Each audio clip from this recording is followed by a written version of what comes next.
Hi, everybody. I'm Scott, and welcome to another episode of the podcast in support of the film Skin on Skin: The Rise and Fall of the World's Largest Furrier, Part 2. Today, I have a really special treat for you. We're heading back into the music studio with our brilliant genius composer of the score of the film, Vince Loria, and we're going to talk about the soundtrack for Part 2. We're going to maybe convince Vince to play a few things for us here and there, and talk about leading into the third film, because it's really interesting how things have changed as we all start digging into this and get more attuned to everything. So welcome, great to see you. Thank you, good seeing you, Thank Scott. you, thank you. Thanks All for right, joining buddy. us and letting us come visit you again.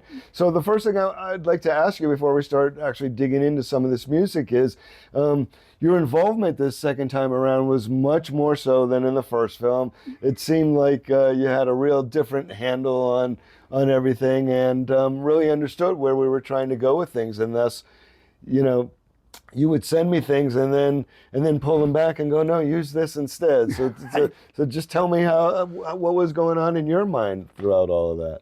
Well, Scott, as we went along, I got a better understanding of the characters, and it just kind of sunk in more. And there were certain feedback that you gave me on certain sounds and songs. So I tried to make a uniform sound in terms of the audio fidelity and just consistency with that particular set of tonal settings. Like I use a master bus, which is how you affect the overall tone. And also in terms of the writing, I was writing things that were like adventurous, but yet sad. I don't know, it kind of put me into a pretty interesting place. So out of that, you go to the place, then you create from the place. And one of the things that's really noticeable to me, and that everybody will notice as they see the film, is that you also became much more orchestral this time around. Like somewhere around the midpoint of the score for the film, we're like in full-blown orchestral mode. And so, Exactly.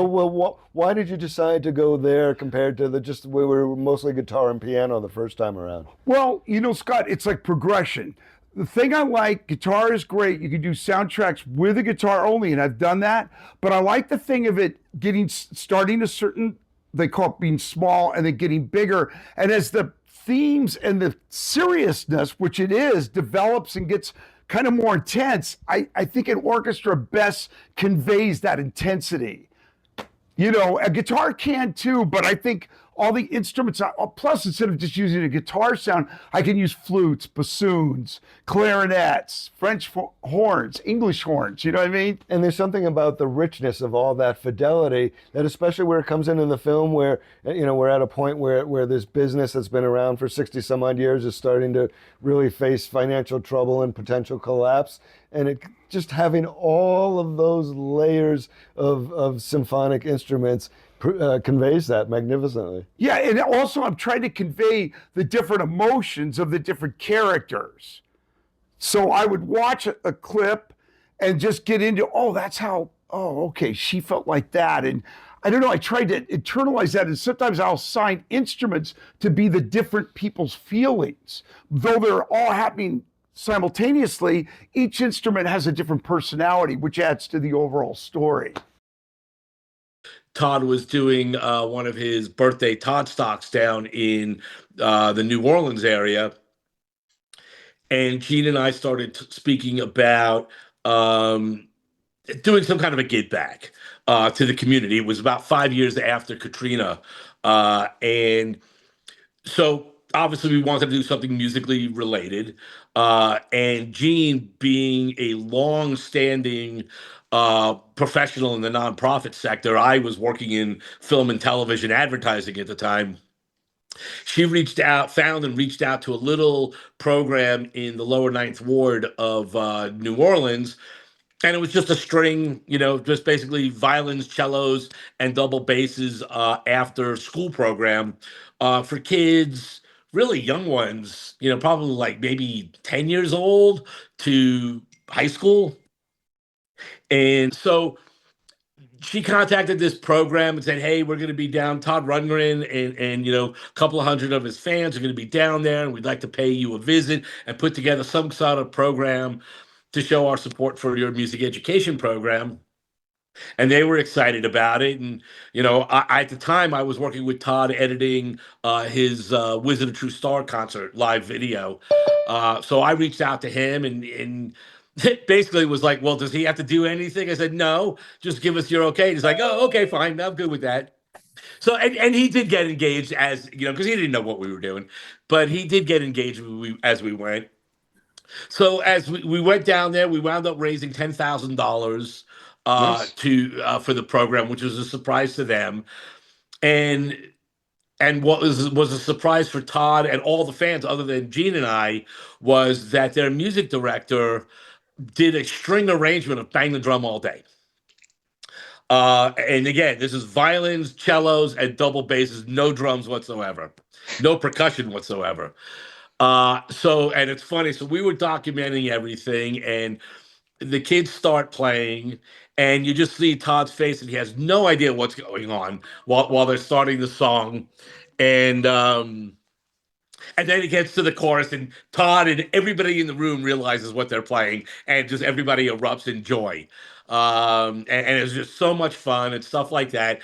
And Todd presented the big check that was a surprise for the executive director of the program down there. And it was just a really good time. And then later that day, or excuse me, that evening, all of us, like 200 people, took over a restaurant in the lower Ninth Ward. And Todd made a comment about, oh, how this felt really good, and maybe we should formalize something and do something. And Gene and I looked at each other from across the table with, like, oh, okay, all right. And we put our heads together over the coming weeks and came up with well, first, even while we were doing that, I was meeting with Todd back in LA about a Wizard of True Star. So I said, Todd, were you serious about that, with that comment about trying to formalize some sort of charitable thing supporting music education? And, we didn't know what it was going to be. And he had his hesitation, a little bit. He had never been involved with anything like that, with his name on it. He wasn't sure what he would be comfortable with it doing.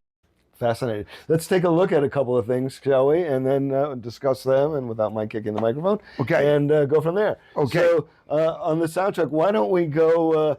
the first song I want to talk about for a specific reason, if we go to the song, is called Tucson Sunrise. Oh, yeah, that's So cool. we'll pull it up Okay. on here.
So one of the things I love about this song, first of all, it sets the mood beautifully because it is about someone who, my cousin David, who at the time was the CEO of the company and was ready to retire, and bought this fabulous home in Tucson and wanted to cash out and go hang out there.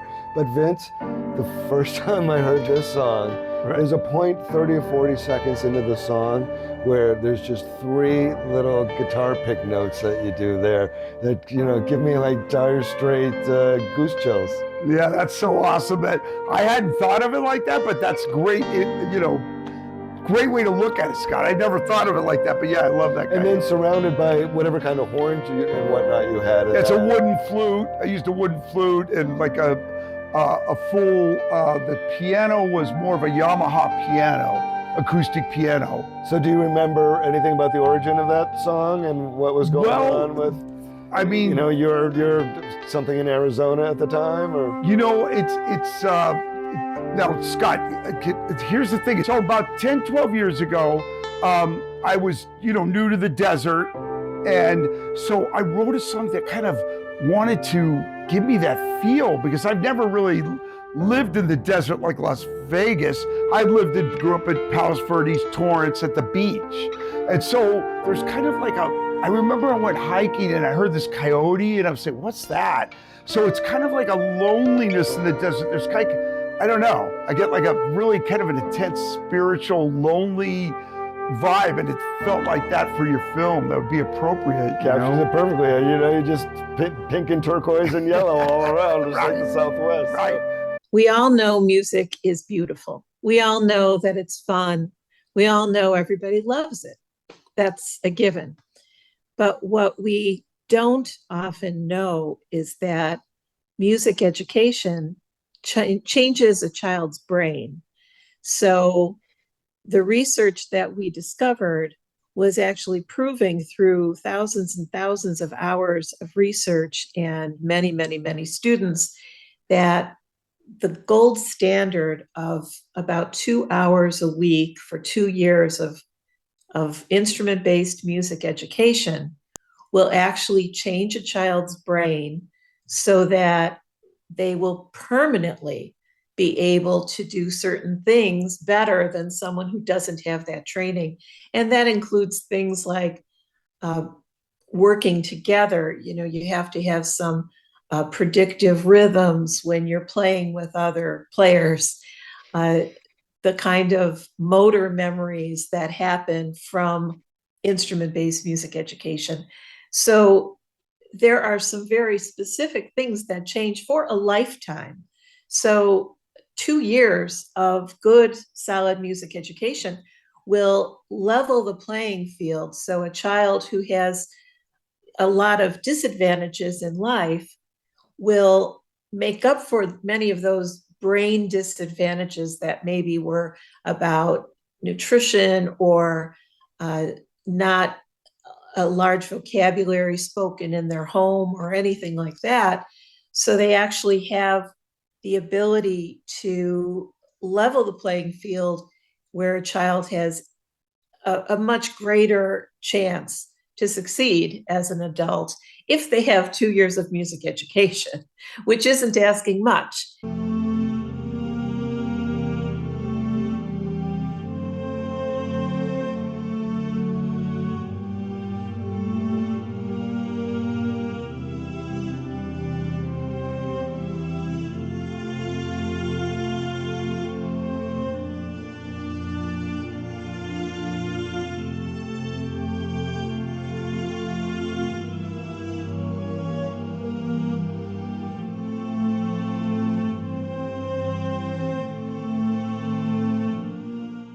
So, you know, one of the things I'm also fascinated with, and this comes early on in the film, there was a song called Sleep Little Baby, which actually the last time we came and visited you, you were in the process of working on it, and you previewed for us a little bit.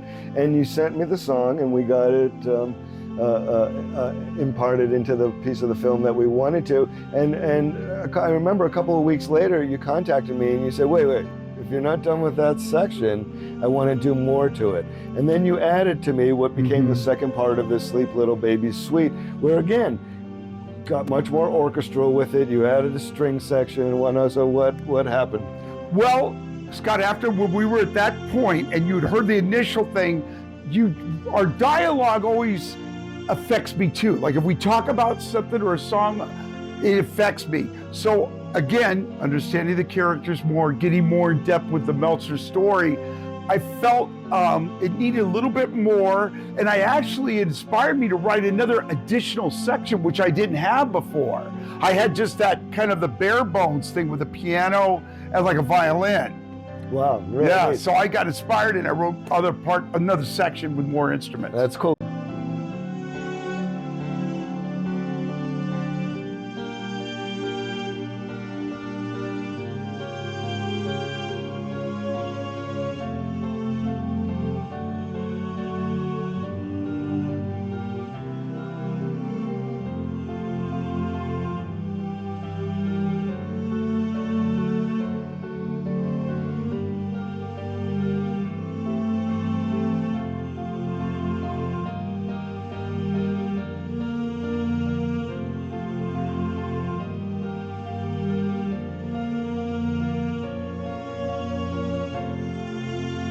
So let's talk about the sadness of the Meltzers. So this comes at a point in the film. It's really the crescendo of the second film where, you know, this business that had survived for 69 years is through 3 generations is collapsing through a combination of factors, which we won't go into here because we want you to see the film. But tell us about this. Is a magnificent piece of music. Thanks, Scott. I specifically wrote this piece for the film. This wasn't something I had. This was specifically for the film. And I almost picture, who's the famous violinist, the Jewish guy? Yitzhak Perlman. Perlman. Because I watched something on him and I thought, oh my God, I want to have that vibe of him, of that great violin, because in a way your family was great. They were artists and they were at the zenith of their expression, financially, emotionally, at least in the business side. Artistically as well. Artistically as well. So this is like, I mean, words don't sum it up as good as the song, but this is how I express what you specifically feel and what the family went through. Like, almost like an opera for the Meltzers. That's what I was thinking of. And incredibly sad. I mean, the moment I heard it, I was like, whoa. And I knew exactly where it was going to go also. So. Yeah, I'm stoked. I'm really happy with it. And that was written off of you for the film completely. Awesome. Hey, let's go check this out. We are at Myron's at the Smith Center for the Performing Arts in downtown Las Vegas, Nevada. This is one of the most exciting things that's happened with our film project yet. We are on our way inside to watch the sound check rehearsal for what will be a live performance tonight of music from the film score by Vince Lauria from the film Skin on Skin, The Rise and Fall of the World's Largest Furrier, Part 2. This is all for the theme from the film, The Sadness of the Meltzers, a magnificent piece that Vince wrote as the theme for the second film. So why don't you come, let's go into the club. Come on in with me into the rehearsal hall, into the club, and let's check it out, and we'll show you everything. A little talk with Vince, the interview that the center did with Vince, and my mind is blown yet again on this project, friends. This is amazing. Come on. Okay, so we're here at the Myron Center. Yeah. At the Myron's at the Smith Center in Las Vegas. How exciting is this? Very excited. So tell us what's happening here tonight. One of the main themes for the song Skin on Skin is being performed by part of the orchestra. And that's the Sadness of the Meltzers, which I specifically wrote for the movie.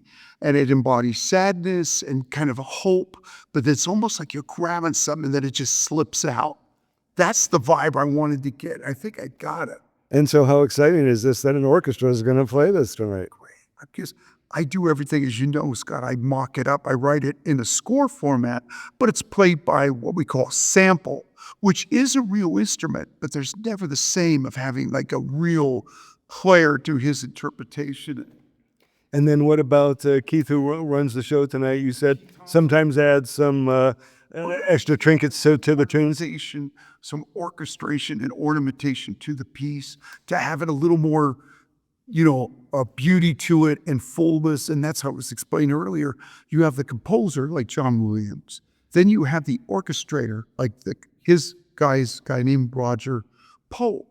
So he's the one that fleshes it out a lot with extra piccolos, with like in Star Wars we hear or something. He'll flush out the melodies with other instruments. Fantastic. And Keith's doing that a little bit with the piece. Cool. All right. Well, we'll go inside and let's see the sound check. And Absolutely. We'll shoot it as well. Okay.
is every single person, as high as they are in their pecking order of their career, they're still a real person. Oh, wow. And the thing is that most of the public never gets to read the real Vince, the Vince that I, fell in love with. And the regular guy Vince and stuff like that. So what you're going to do is it's not going to be an interview. Okay. You're just going to give me kind of a little encapsulation of your career, and then how you met Keith, and a little bit about the song that you're going to do. And so the way it's going to work is tonight, well, on the show, not tonight, but kid to go, hey, our next entertainer is a composer, so why he's really if it recently just captured his doctorate in music, and I've known him for probably out X amount of years. We'll dissolve into this. Happy.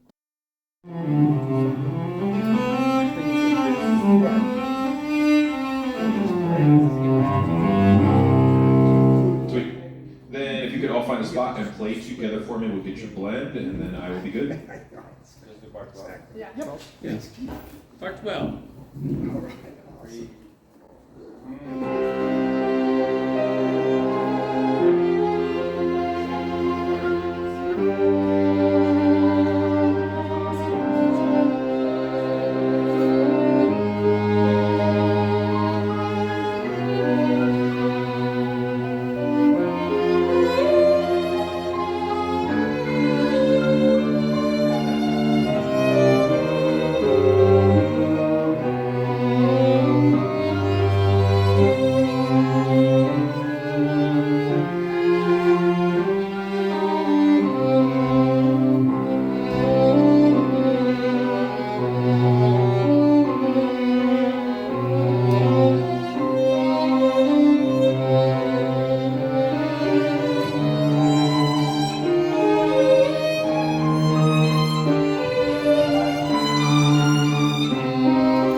Take one, Vince. Tell us a little bit about early childhood, how you got into music and how it's affected your life. Initially started with drums, like about 9 years old, started playing drums, loved drums, still play drums a little bit and program drums.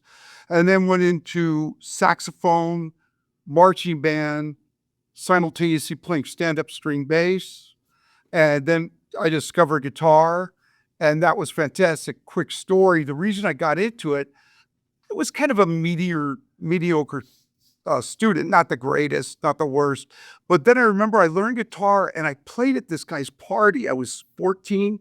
All these people were going, Vinny, Vinny. And I thought, I think I found it. So that was kind of like, that was so exciting to get any kind of reaction that was positive. So stuck with that, studied privately with Malcolm Seagrave, fantastic doctor of music in Illinois State or something. Then went on, studied with Dwayne Gale. So I studied, kept going, did different shows. I won a Clio Award for a commercial I did early on with a guy named Leonard Kovner. That was kind of exciting. So I kept going, studied off and on, got my doctorate in musicology, and that's exciting. About 5 years ago, I heard about Keith Thompson, and I think it was through some girl or somebody sent me a thing on it.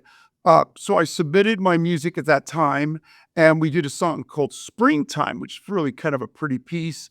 And I got to know Keith then. That was a few years ago. And then today I wrote this song, The Sadness of the Meltzers, for Scott Hunter's documentary. He's doing a 3-part documentary on his family, fascinating, about the 1929 to 2000 of the fur industry in New York, which is really interesting. And his family, how they went from nothing to this huge, at that time, 150 million, which would be like 100 billion now because money shrunk. But no, that's great. It's just exciting. Then they went kind of closed up. And so tell us a little bit more about the song you're going to do tonight and lead us into that. And then we're done. Okay. So The Sadness of the Meltzers is the name of the song. It's in C minor, which is a wonderful key. It's actually in harmonic minor. Does some interesting things theoretically, but it's very melodic. It's kind of like they're grabbing for the golden ring and the sand. It just kind of misses it. So that's what I wanted to get across in The Sadness of the Meltzers. Sweet. Then if you could all find a spot and play together for me, we'll get your blend, and then I will be good. If you want me to, Keith, yeah, I'd love to, because it's the tension was for this. It's always nice to have the writer give us some insight. Yeah. So yeah, you see, you can actually access the stage from there. Is that what I think I took the side. Okay, right. Kill Sean for 30 seconds. Yeah, I was away in Wisconsin.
Okay, so Donnie V is the lead singer of an Illinois band, Enuff Z'Nuff. They were rather big in the 80s. They're multi-platinum sellers. They're still out there Yes. touring, right? Yeah, they're still So touring. tell They us how still you play. knew Donnie, your experience That's a big with her. story. Go for so it. a mutual friend. So I have a friend of mine, Vinny Castaldo,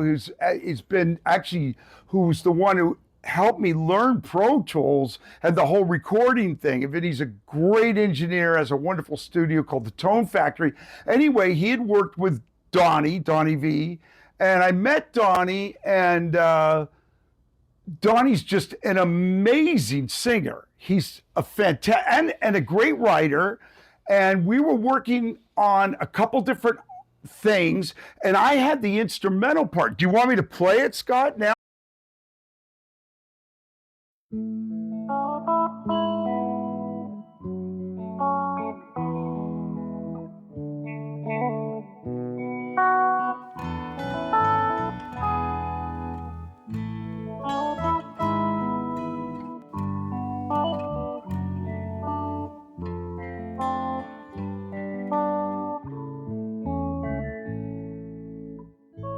There was no light in my world, nothing was bright in my world, nothing was right in my world, till I found you. You gave me the strength that I need to get up and follow your lead, right straight to your heart, and I found you. Till I found you. Look how I'm coming along, happy, excited, and strong. That's why I'm writing this song, 'cause I found you. Think of all the love we can make, just tell me the road I should take that leads to your heart till I find you. I found you.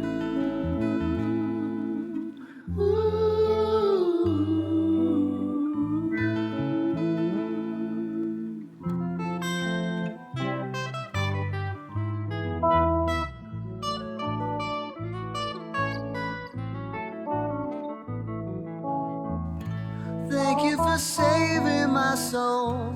Thank you for making me whole. How about us taking a stroll down the aisle? I'll chase all your fears away. I promise right here I will stay down deep in your heart, 'cause I found you. I found you.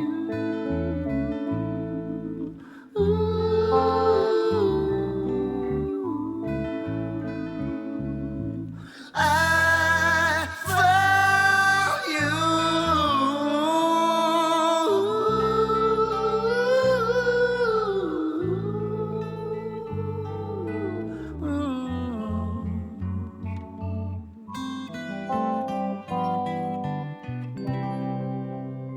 So it's a piece I'd written for guitar. I had the melody, I had no words. And anyway, Donnie loved it. And then he just did that song. Did he knock the words out like in 20 minutes He or just something? knocked it out like really quick. And then I recorded, I was the engineer on it. It's amazing. I love the bass. I spent so long, Scotty, on just the bass to get that, the glissando where I go, whom. I spent hours on the bass line. Everything I did was trying to make it as wonderful to have that feeling. Because what happens is you write a song, and then sometimes you lose the initial feeling that you had writing the song, if that makes sense. But I worked and kept on it until I got that original feeling, because I wanted all the overdubs, additional guitars, bass to have that same feeling. So, and Donnie was just fantastic. He knocked it out like in one it's take. Unbelievable. He's super talented, yeah. And it fits so beautifully too, because again, it's a little bit of hope tinged with a lot of sadness. Yeah, You know? yeah.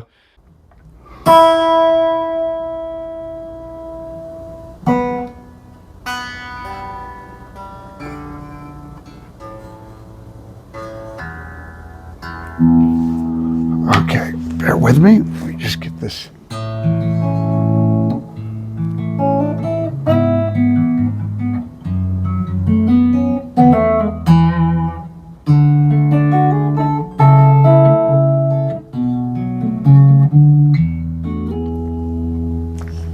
that's the theme. That's it.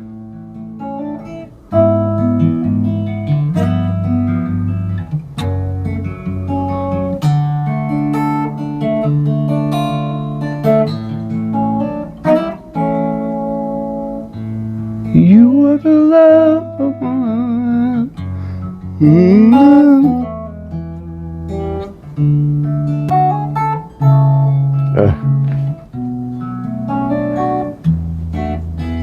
Beautiful. That's Okay. kind of the basic Perfect. thing of it.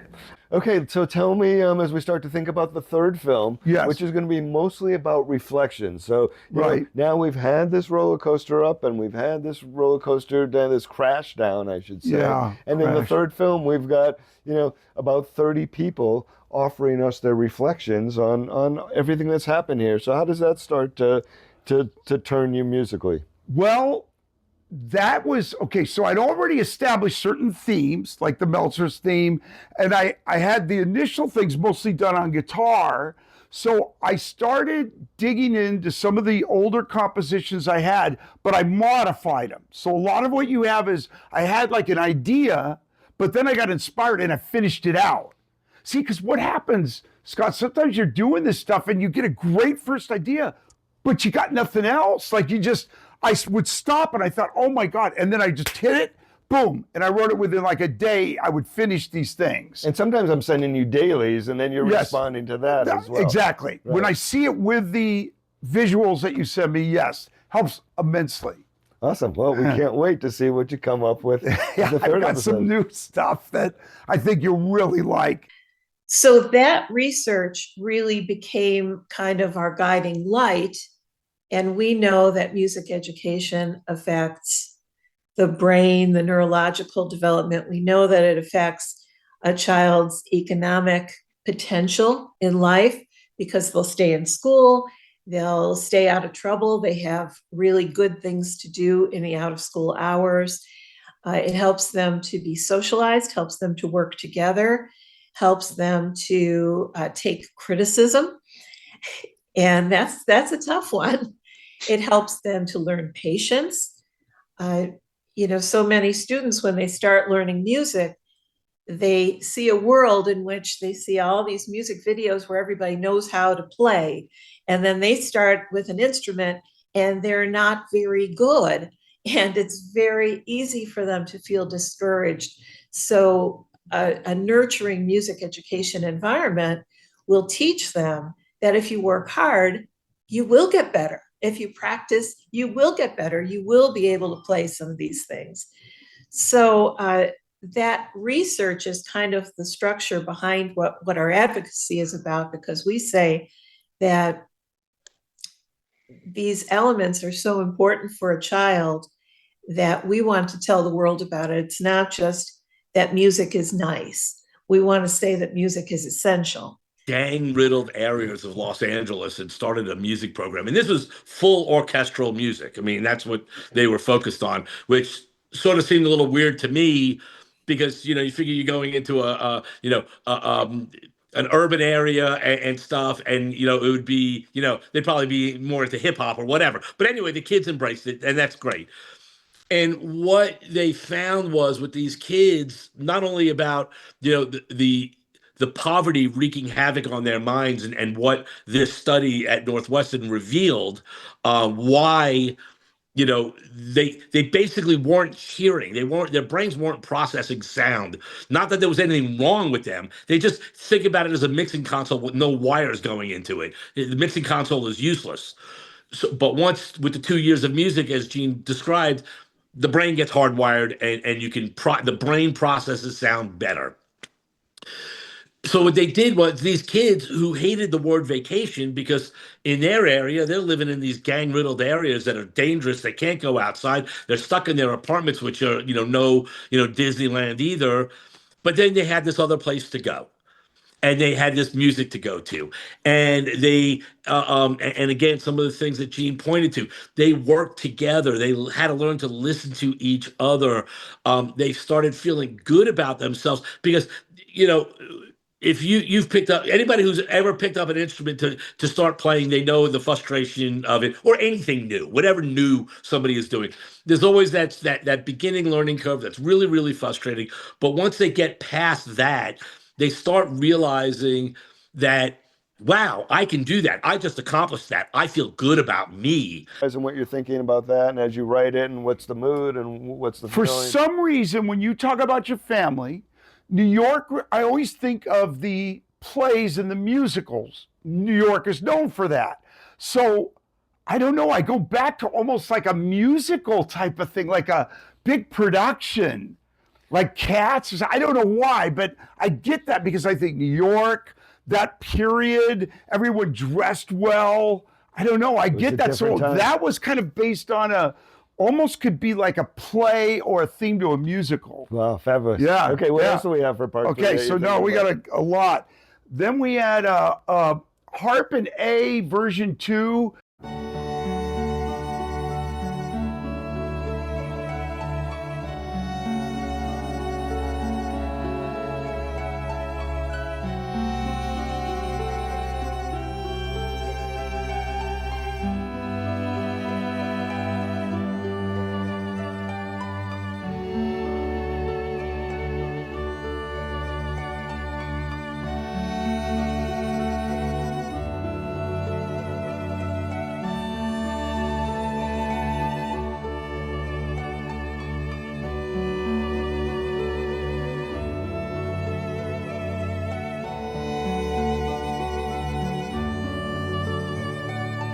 This started out as something I was writing for harpsichord, okay?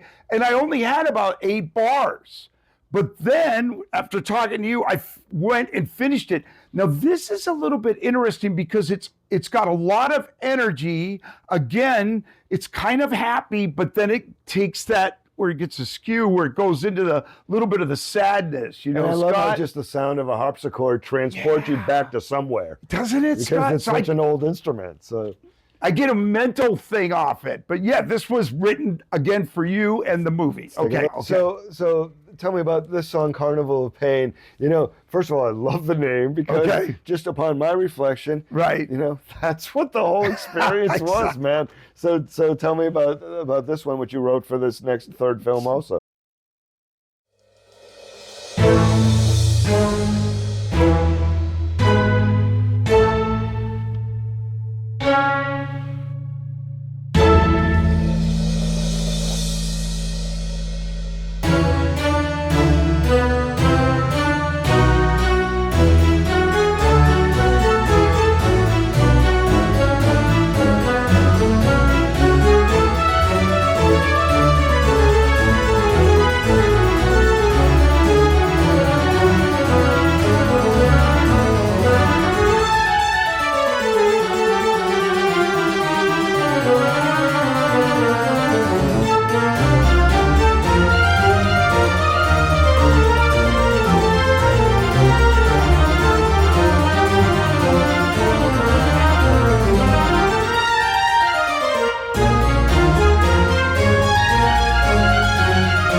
And it's just, you know, and then just going back to this harmony project, you know, in LA, I just remember visiting them one day and I was talking to this young lady. She was probably in like 11th grade and she had been with the program and playing music for a while. And she had no concept of like actually going off to college when she started. I mean, she was worried about living long enough to get through high school. You know, that's how bad the situation was. She was going to, somehow she got it in her mind that she wanted to go study medical technology engineering. I didn't even know that was a thing. And here is this young lady, you know, in Los Angeles who's actually got some scholarship to go to Tulane University to study medical technology engineering, and that's what she wanted to pursue professionally, all because she had an opportunity to play music and work with others and acquire all of those skills and the confidence and to open up her world to other possibilities. That her world was very, very narrow. It was just like ghetto. Then through music and all the people she was exposed to, her whole world of possibilities opened up. And when you talk about, Gene mentioned about the economics, that's the kind of thing that breaks those cycles of poverty. This young lady, who now is a young lady at this point, it will not be living in poverty. She went off to school. She will get a degree. She will get a job doing something and not be living in squalor as her parents suffered through for whatever reasons. And she is breaking that cycle of poverty. Okay, Carnival of Pain is, you'll notice it's a little simpler in one way. There's not as many instruments, but it's almost like somebody on a Ferris wheel. I'm picturing like kids, family on a Ferris wheel, and they think, oh, everything's just like a Ferris wheel. You think it's fun, but it's like the Ferris wheel flies off and then people get hurt. That's what I thought of. I'm thinking of a real Ferris wheel and at a carnival. And you know what? People got flung off of the Ferris wheel of our business. Right.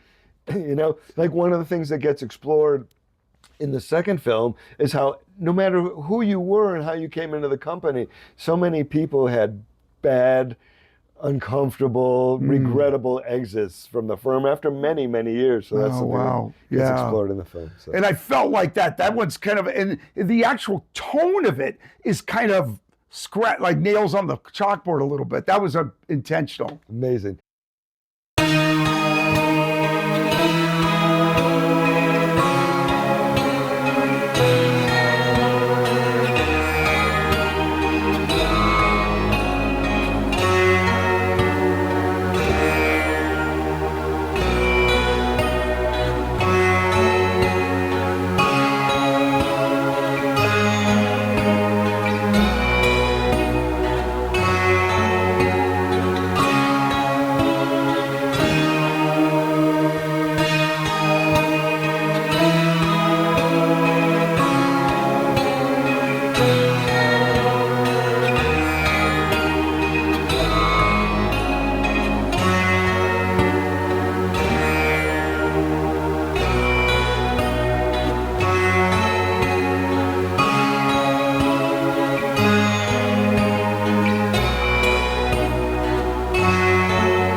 You think if you just put an instrument in every kid's hand, it's going to be great. No. That doesn't work, because half of the instruments might wind up being sold on the street and the other half of them will be in somebody's closet. You really want to make sure that you have a relationship and kind of a depth to this kind of work. And we try to, I think that's kind of based on the way Todd thinks of things very deeply.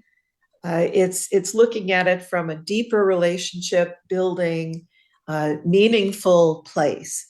And so everything that we do is just trying to be very systemic and efficient, so that we have all kinds of a huge database of people who collect instruments, people who give instruments, and we try to be very careful and strategic whenever we help.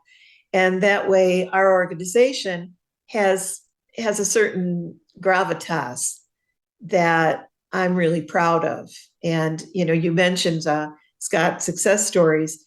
I think the fact that our organization is two people who operate this thing from their homes, and we have this wonderful network, and we care so very much that we approach everything with a very thoughtful way, a very caring and compassionate way to make the most out of every resource.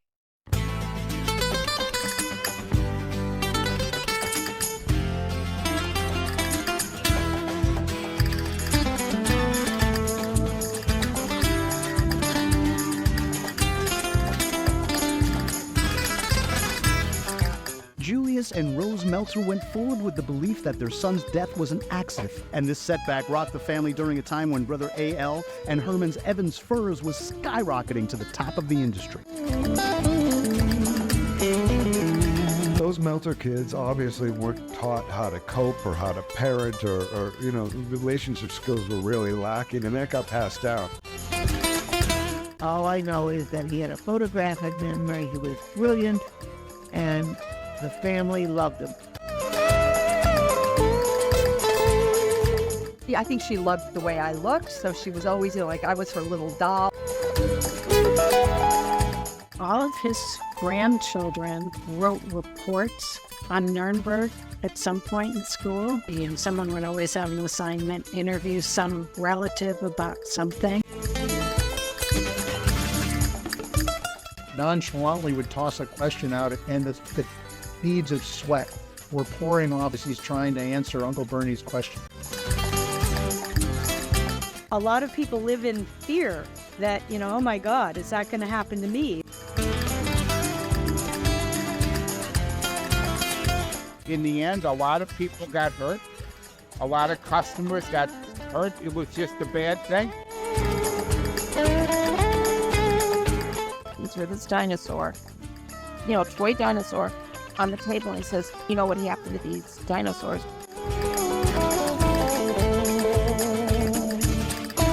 It was a very unique era.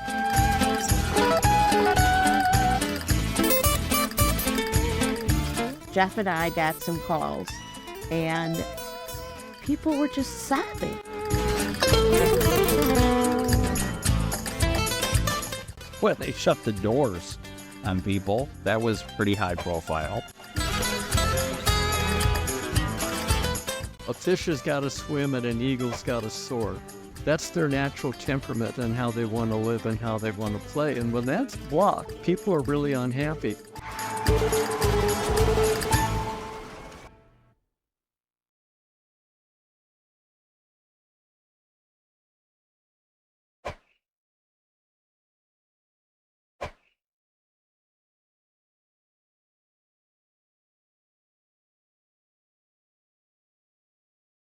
Awesome. So I can't wait for that. Right. So thank you so much again for letting us into your studio. Thank you, Scott. yet again. Appreciate it. This is Vince Loria. He is the composer and performer of the soundtrack for Skin on Skin, The Rise and Fall of the World's Largest Furrier, Part 2. This is the podcast in support of that effort. I'm Scott. Thank you for joining us again today, everybody. We'll see you again soon. Have a great day. On the next episode of the Companion Podcast, in support of the film Skin on Skin, The Rise and Fall of the World's Largest Furrier, Part 2. It's such a deep dive, friends. I think we need to call it a deeper dive. Showing up was sort of like, okay, we matter. Everybody needed to feel like somebody at the top saw them. And I know you say he was so terrible to the family, but he was so nice to the employees. And he said, you have a nice evening. I thought, David Meltzer knows my name. And he said, clearly, Robert, it's a Russian Crown Bourgasine sable. And only available, in Russia. And he was expressing to me that he was holding the stock down as he was buying his sister out. David had a romantic part of how he wanted to run the business. On the next episode of the Companion Podcast, in support of the film Skin on Skin, The Rise and Fall of the World's Largest Furrier, Part 2.